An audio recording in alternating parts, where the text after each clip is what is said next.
Redacted. File 23120518/71205. Watergate. Posted by Sucking God's Finger. Two men walk side by side through a brightly lit corridor, wearing black flight suits with nothing but a name tag on the front. Ronald and Raoul. Ronald, or Ron, was a tall Filipino man with short black hair that was slicked back and wore glasses. Raoul was a short Mexican guy with buzzed black hair and also wore glasses. Raoul was the new guy, and Ron was assigned to give him a tour of the facility. Others that were part of the organization passed by in both directions, following their own agenda as the two approached two metal doors. The metal doors parted down the middle and quickly slid open. Once the two were in arm's reach, Raoul scratched his head. That'll take some time to get used to. They walked through another corridor with doors spread throughout the passageway. Ron responded nonchalantly. Everything starts to seem normal if you make it the first couple of months. Raoul looked around at his surroundings and at the other employees walking by. So much for being a cop. Wait, make it the first couple of months? What the hell is that supposed to mean? Ron stopped in front of a doorway and started punching an elaborate code into the terminal next to it. This is my favorite part of the complex. Wait until you see this shit.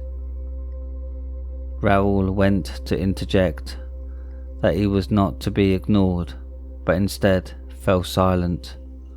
Like the door, his mouth stayed open as Raoul's eyes fell on a massive room that appeared far bigger than the complex itself. The super warehouse-sized room had multiple levels that wrapped around the perimeter, with an elevator in each corner.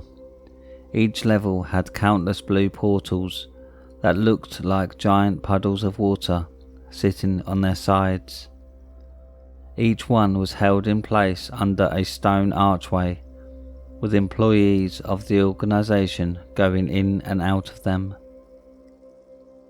Most wore the same black flight suits as they retrieved an abundance of miscellaneous supplies or materials from each portal.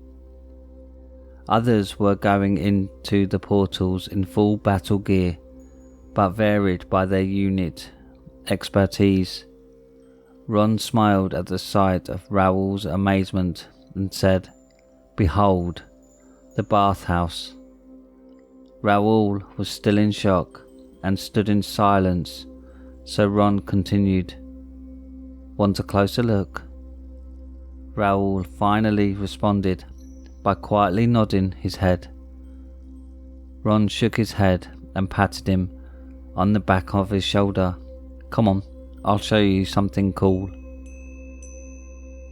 The two headed downstairs to the bottom level, and Ron stopped to give him a warning before pressing on.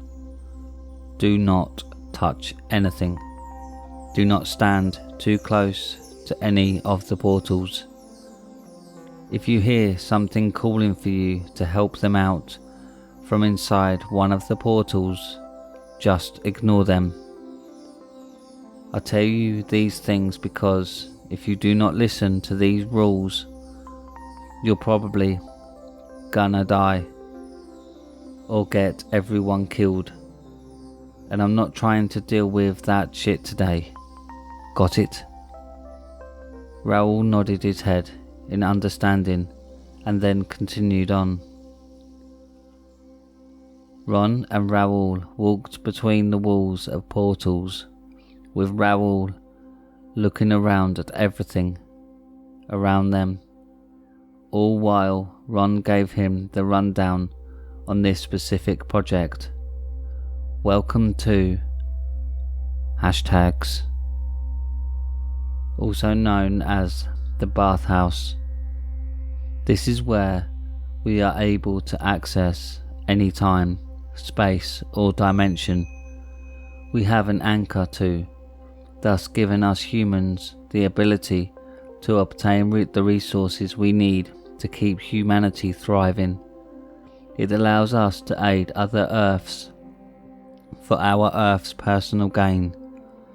This is also what our units like Gamma Punch use to get where they need to go, when they need to go. But I'm sure you knew that. Ron's voice trailed off as Raoul started to fall behind. After focusing on a portal he heard a commotion coming from. Shortly after, an employee in a black flight suit, who looked just like him, ran out of the portal screaming. They locked eyes as Raoul watched a massive, glistening teal arm shoot out from the portal behind the employee. The hand had 10 distended fingers that oozed pus from their tips. It closed around the employee's body and crushed them right before Raoul's eyes, leaving pus and viscera on the ground before it retracted back onto the portal. An alarm sounded over the portal archway and Raoul sped up to catch up to Ron, who was still talking as if he never left. Raoul threw up in a trash can before looking over his shoulder to see a team in sleek red battle gear gather around the portal. They pressed a red button on the terminal next to the portal and the stone archway broke apart, then reconstructed itself into an empty rectangular doorway as the portal was no more. Raoul interrupted whatever Ron was saying. Time, space and dimensions. Other Earths? Like plural. Gamma Punch is the only thing that sounds familiar at this point. I don't even know who they are. All I know is that I'm selected for the team. No one said there was more than one.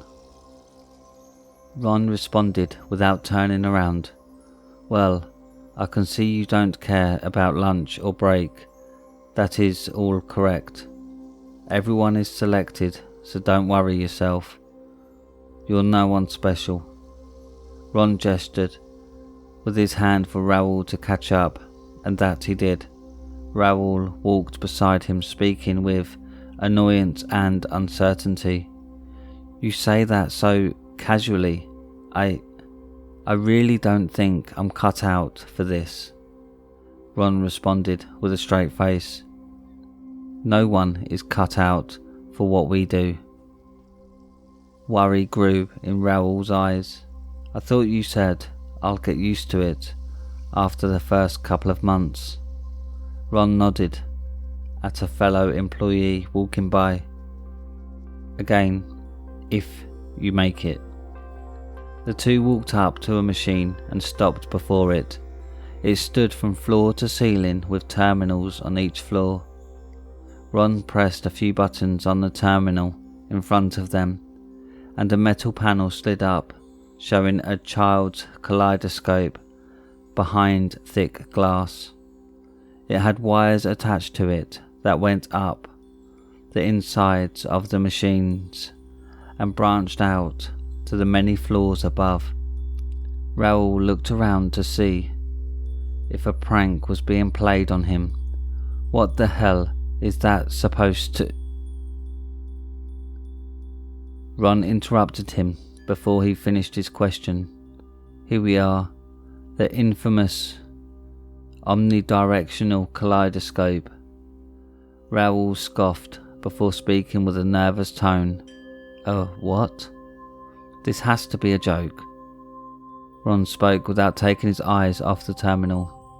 Nothing here is a joke.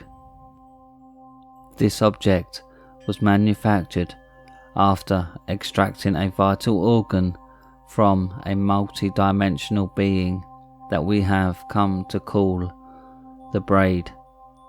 It used it to open and anchor portals across all planes of existence without the rule of time. Raoul let out a nervous chuckle. Do you know how ridiculous this sounds? Ron gave him a blank stare before looking back at the terminal and started punching more keys. Well then, let me enlighten you on the mission that Team Gamma Punch had embarked on that changed the organisation forever. Keep in mind, the former team leader is now the operations director for this division of the organisation. Raoul's eyes grew wide. There's more places like this? Ron simply replied, yes, many. Ron pulled up a video on the terminal and told Raoul to watch it. The video showed a team of 4 sitting in the back of an armoured truck fitted with battle gear, with a redacted date in the upper left corner, followed by the time. The team's armour was lead-based that had blue cracks spread throughout the suit from the plasma holding it together. The plasma also kept the suit from completely breaking apart and repaired itself when damaged.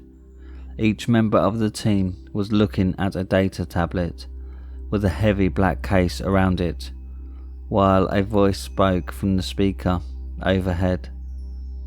Arriving at the control zone in 10 miles. The video changed to show what the team is looking at on their data tablets, with a redacted date followed by the time in the top left corner. The first video shows a dingy truck driving in a desolate desert road with a flower sticking up from the asphalt from a clear satellite view. The truck approached the flower and instantly vanished. The next video showed a pedestrian who had pulled over to the side of the same road and got out to admire the flower. The pedestrian went to pluck it from the ground and disappeared on contact. The third video showed a bird approach the flower cautiously before attempting to pluck it from the stem, and the bird vanished as well. The data tablet showed another video title, Drone Footage, with a redacted date followed by the time in the top left corner. The video started with the drone camera idling in front of the flower. A woman's voice was heard on the video. Today is, redacted, approximately 15:06. This is our third attempt to contact with unknown anomaly via drone. The drone touched the flower and the video instantly cut out. The woman's voice spoke to the team within their headsets. As you can see, any object making contact with this unknown anomaly either completely wipes the object from existence or relocates it elsewhere. Team leader responded with the assumption that the relocated area has hostile inhabitants. Correct? The scientist answered while reciting the organization's motto. Precisely, team leader. May humanity thrive to see tomorrow's sunrise. Team leader recited the motto back. May humanity thrive to see tomorrow's sunrise. The video split into 4, showing the point of view for each team member. Team leader called for a comm check on the radio, and they all responded in unison, check. Team leader then gave his orders. You all saw the intel. We have another wild card on our hands, as those who are seasoned have seen. Green skin, you'll be on rails with me. Cell Blazer, you're on the thrower, Supernova. You know what to do. The team responded accordingly. Green skin, yes sir. Cell Blazer, already on it coach. Lastly, Supernova, you know it boss. The truck came to a halt and the team disembarked with their respected weapons. Team leader had a railgun with gamma-infused projectiles, like Green Skin and Supernova, but he also carried a double-barrel sawed-off shotgun strapped to his upper thigh. Cell Blazer stepped out the back of the truck with her trusty gamma thrower. She never left home without it. The team immediately began their last-minute preparations for the mission. Supernova turned to the back of the truck and opened up a compartment on the floor.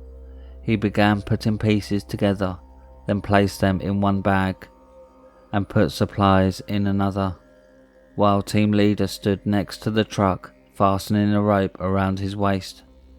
Green Skin stared at the flower that was making the air ripple around it, then finally spoke up. I don't want to sound stupid, but what's a wild card? Didn't you read up on that? Cell Blazer was the first to speak up. Well shit, I guess you're going to learn today. Supernova remembered what I was like being the new guy and chimed in. Oh geez, give the kid a break. Wild card. Don't know whether or not the abnormal disappearances are a result of relocation or deletion. So far we are 3 for 3. The three watched team leader step in front of the flower and crouch down to get a better look, then say, let's make that 4 for 4. Team leader stood up, attached to the railgun to a single point sling that hung from his chest, then touched the flower with his foot. The rest of the team's cameras watched him vanish on contact. Team leader's camera showed him traversing through a tunnel made of a series of colours. The camera could barely pick up on an image before he was spit out of a portal on the other side. Team leader fell about 10 feet onto his back and bounced off a metal object before falling on a fleshy ground. Team leader's visor adjusted as he quickly got to his feet with his railgun at the ready. While he observed his surroundings, he had fallen on a vehicle that was torn to shreds and was surrounded by other vehicles in a similar state. The chamber he was in was a dark purple cylinder that moved as if it was alive and went up further than he can see. Blue portals were spread throughout the walls of the chamber, the items and beings falling out from the majority of them, while others stayed dormant. Some seemed to be connected to our world, and others were not. Flea-like creatures with 8 pointed limbs, 2 clusters of eyes that curved around the front of their bean-shaped body and around the side, crowded around the more busy portal and picked apart whatever they could get to, anything that looked organic. Some fought but were easily overwhelmed, while others were too injured to fight if they weren't picked from the air on their way down. Once captured, the creatures would drag away the organic life forms to the centre of the chamber, where a massive tower of flesh stood, and burrow themselves into their victims, dead or alive. Team leader called over the comms, "I'm in." and waited for a response, but heard nothing. He scoffed. Guess we're doing this the old-fashioned way. Then he tugged twice on the rope, letting the rest of the team know he made it safely. The team watched the tugging of the rope from the other side, and Greenskin was the first to go in. His legs trembled as he stood in front of the flower before Supernova got his attention. "Hey, bag boy." Greenskin turned around confused as Supernova threw him a supply bag, saying, "We're right behind you." One by one they touched the flower and traversed through the psychedelic tunnel into the fleshy chamber. They rendezvoused on Team Leader behind a box truck that was integrated into the wall of the discarded vehicles. Once they're on their feet, Cellblazer was the last to join as she called out over the comms, "All in." Team Leader called out for a Greenskin and Cellblazer to take point on both ends of the wreckage while he put together a plan with Supernova. The two used the debris to make a map of the chamber from which each of them saw on their way down. Once the plan was set, Greenskin and Cellblazer took turns swapping out with Supernova to take point so they could see what was put together before putting it into action. Team Leader unfastened the rope from his waist and tied it to the box truck before executing their plan, which was simple: find the host of the domain and blow it all to hell. The team stacked up to the left of the box truck behind discarded vehicles with Team Leader taking point. Then Supernova, Greenskin and Cellblazer in the back. Their lead battlesuits masked their scent and luckily blended in with the chamber, but that was under the assumption the creatures used those senses. The team tactically jumped from cover to cover as they made their way to the mass in the centre of the chamber. Supernova took point as Team Leader rushed behind some wreckage from another world, then turned back to the team to cover them. Supernova and Greenskin pointed their railguns above his head while Cellblazer watched behind them. Supernova pointed up with his front hand without taking his finger off the trigger, while one of the creatures cut into the wreckage behind Team Leader as it climbed on top of it. The creature looked around before crawling down and over Team Leader as if he wasn't there. A body fell from a portal a ways away, with the scream catching the creature's attention. It pointed its bean body at the cry and scurried off in that direction. Team Leader got back into position to provide cover as the rest of the team joined him behind a heap of wreckage close to the towering mass in the centre. Greenskin called over the comms, "Fuck, that was close." Cellblazer mocked him. "What? You forgot to get your pee-pee touched before you left?" Team Leader quickly cut the chatter. "Shut the fuck up and let's get this shit over with." Green and Cell take point this time. We'll jump cover and get rid of this structure in the middle that looks to be holding this domain together. After that we'll circle back as planned. Got it? The team listened and responded in unison. Roger. The team watched for any sort of pattern as the creatures tore apart anything organic that dropped out of the portals, then took it back to the centre and burrowed themselves into it. Nothing came to mind, so they did what they did best: improvise.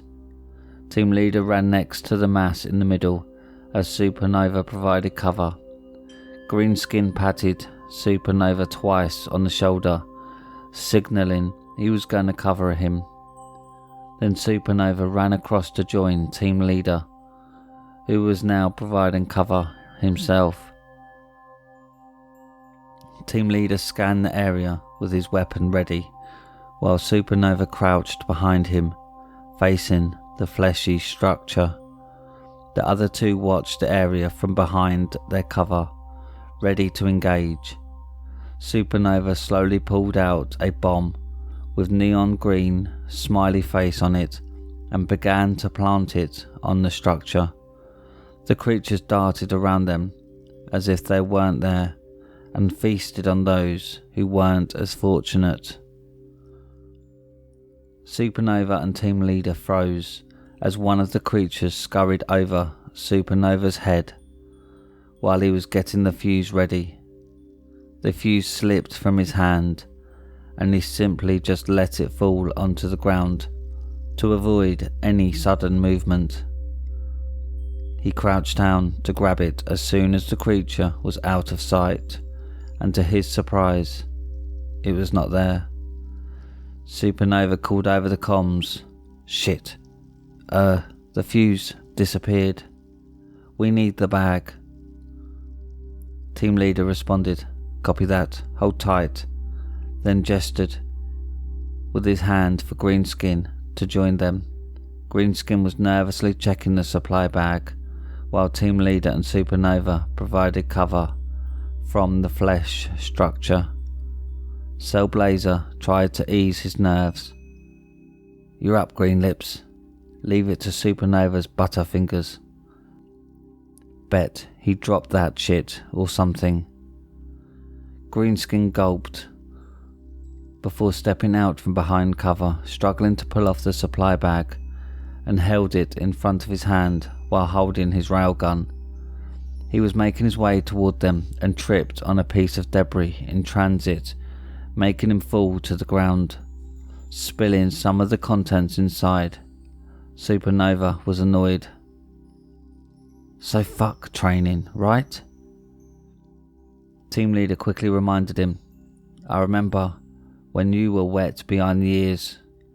Almost blew my face off." Supernova chuckled, "Touché." All while, Cellblazer shook her head. One of the spare fuses began to sink into the chamber, while the last one still sat inside the bag. A creature fell on top of Greenskin's legs from somewhere above. It moved its face back and forth, trying to get a scent, as Greenskin slowly reached out and pulled the bag to his chest.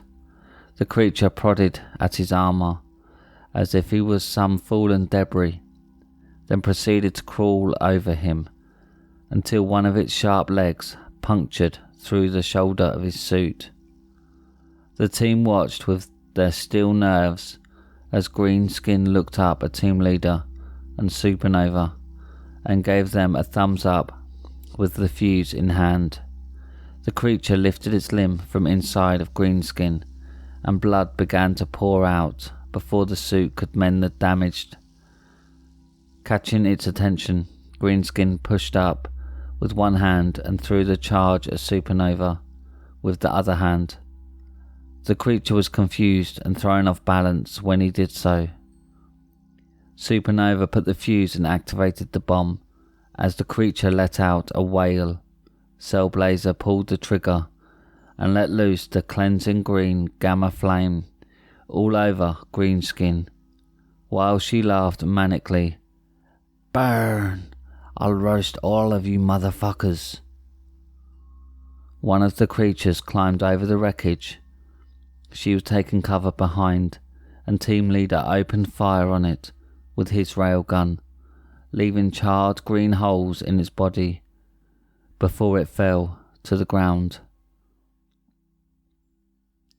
Supernova joked, saying, "And you wonder why I don't touch the apple juice?" Team leader agreed. "Fair enough. Let's go." The two made their way back to the team while firing at the swarms of creatures as they came. A beam of bright blue light shot down from overhead and covered Greenskin as he was getting to his feet. The team's visors adjusted to the light so they can continue to provide cover fire. Greenskin could feel his suit collapsing on himself as he reached out his hand for team leader. Cellblazer slung her gamma thrower around her back and grabbed Greenskin by the ankle while shielding her face with the other. She could feel the pressure around her arm as Greenskin exploded right in front of her, making her fall back, covered in viscera. Cellblazer looked at her crushed left arm, then up at where the blue beam came from. It came from the fleshy tower in the middle of the chamber. It was a massive purple being that had a giant blue eye. It was an entity they came to call the Braid. More creatures surfaced from the Braid's body as countless tendrils lashed out from the sides. The space under its eye began to stretch until it tore open as it let out a blood-curdling roar. Team leader looked up and said one word: "Shit." He slapped his hand against Supernova's shoulder and pressed forward while opening fire on the swarm. Supernova ran past Cellblazer and continued to provide cover fire as team leader helped her up by her good arm. "He's done. How's the arm?" Cellblazer looked down at her arm as her battlesuit mended itself and held her crushed bones in place. "Broke, but not useless. I was not ready for that though." Cellblazer pulled her gamma thrower around and secured the barrel to the battlesuit of a damaged forearm and locked it in place. The three made their way back to the portal, with team leader in front, Supernova in the middle, and Cellblazer in the back, sending out an ocean of green flames at the swarm behind them. The creatures were stopped in their tracks as they melted like butter, while the Braid whipped its tendrils wildly at anything that moved. Team leader and Supernova laid waste to anything that approached from the front as they used the wreckage to shield themselves from the Braid lashing out. The Braid's eye began to glow blue and team leader called over to the comms to get down as it passed overhead. The team made it to the box truck in front of their portal and bunkered down while team leader yelling over the comms, "Let's go, injured, go up first, give me that shit." Cellblazer didn't hear him as she was inflamed by bloodlust while she melted anything that approached. Team leader handed her the rope while covering the left side. "Can you climb?" Cellblazer answered while handing team leader her gamma thrower. "Do I look like a bitch?" Supernova was covering the right while he chimed in. "I suggest you don't answer that. Hey boss, we have a non-hostile running our way. Engage." A humanoid being from another world was running in their direction, yelling in a language they've never heard. The being made its way around the wreckage, only to get whipped in half by one of the Braid's tendrils. "Scratch that. Cell up." Cellblazer only made it a quarter of the way up the rope, using one hand and her feet, and Supernova began to get overrun by the swarm, while team leader held his side with his railgun in one hand and the gamma thrower in the other, but both were getting pushed back to the wall. A blue beam touched down and made its way in their direction, with team leader yelling out, "It's coming! Team leader looked back to see Supernova almost pushed against the wall and the beam heading straight for Cellblazer. "Get down!" Team leader called out to Cellblazer. As she looked back over her shoulder, Cellblazer closed her eyes and spoke her last words. "May humanity thrive to see tomorrow's sunrise." The blue beam covered her body and she exploded above them and showered them with her entrails while the rope fell to the ground. Supernova was finally pushed against the wall. He was holding one of the creature's limbs back from impaling him while firing into its body with his railgun. Team leader made his way to Supernova, using the gamma thrower to keep the sea of creatures off himself, and his railgun to shoot at creatures swarming Supernova. Everyone killed was replaced by another, as Supernova was quickly overwhelmed. One of the creatures drove one of its pointed limbs into his side and slung him into the swarm. Team leader used the gamma thrower to douse the creatures covering Supernova in green flame until they were no more. Team leader grabbed Supernova, ravaged body that was clinching the detonator, and laid under him. He held Supernova's hand in his and pressed the detonator with his thumb as everything went white. The team leader came to with Supernova still on top of him. He pushed his companion's body off to the side and sat up to assess the damage. Whatever remained of Supernova's body was charred within his severely damaged battlesuit, as well as whatever creatures laid next to him. Team leader scanned the area to see the walls falling apart like charred meat, still holding on to the green flames and leaving a void of rippling reality behind them. Creatures and beings that have survived the initial blast were engulfed in the green flames as they struggled for life, while all their portals flickered out of existence in groups. The braid was no longer attached to the ground. The remaining mass laid on its side and its entrails burned to the point of cauterization.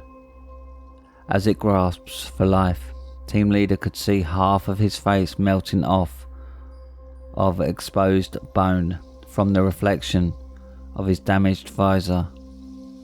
With his remaining good eye, he looked down at his power suit to see that it was badly damaged.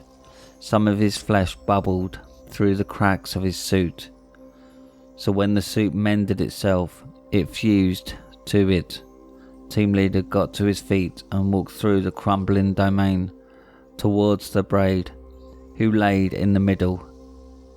Most of the wreckage was completely obliterated, while those made by other beings remained intact, but were in ruin nonetheless. The braid watched his every movement with its massive blue eye. It struggled to lash out with its tendrils that fell apart as quickly as it was able to lift them. Team leader stood face to face with the braid, reached for his sidearm that was melted against the thigh of his suit. The braid's eye began to glow, charging up to wipe its intruder from existence.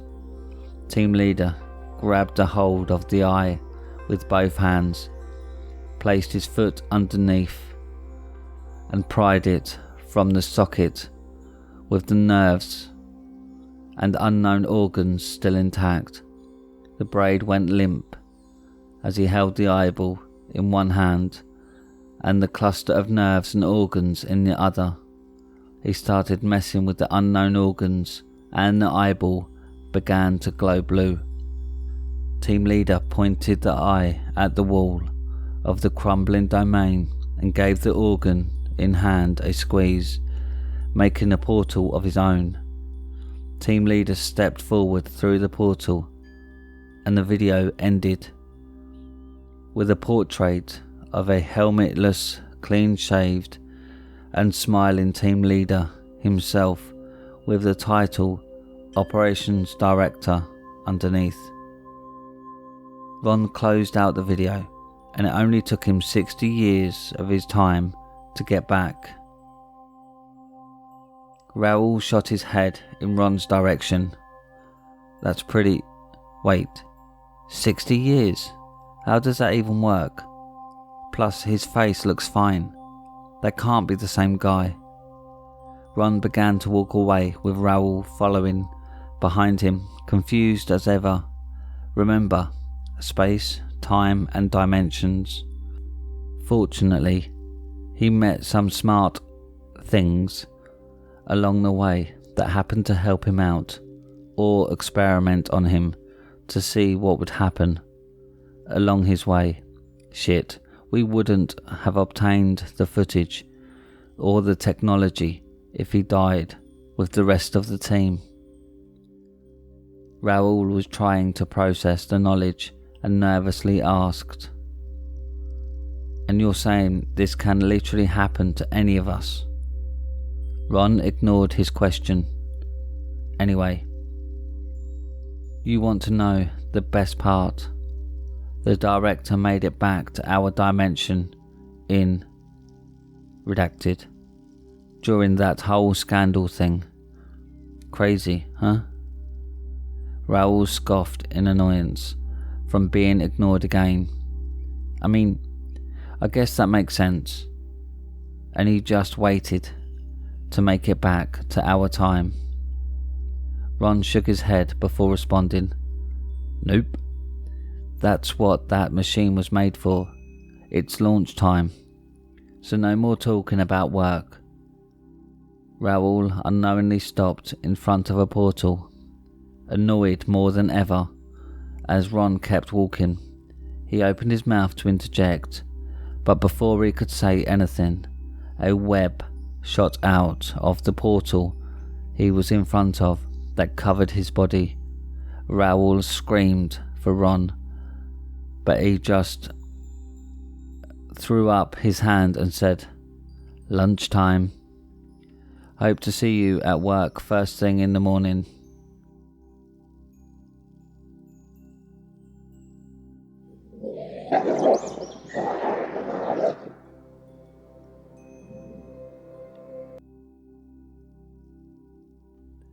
And that's it for tonight, my little hellhounds. Thanks for listening. And I just wanted to let you know that I've started up a Patreon, so if you want to support the channel, go over there and check it out.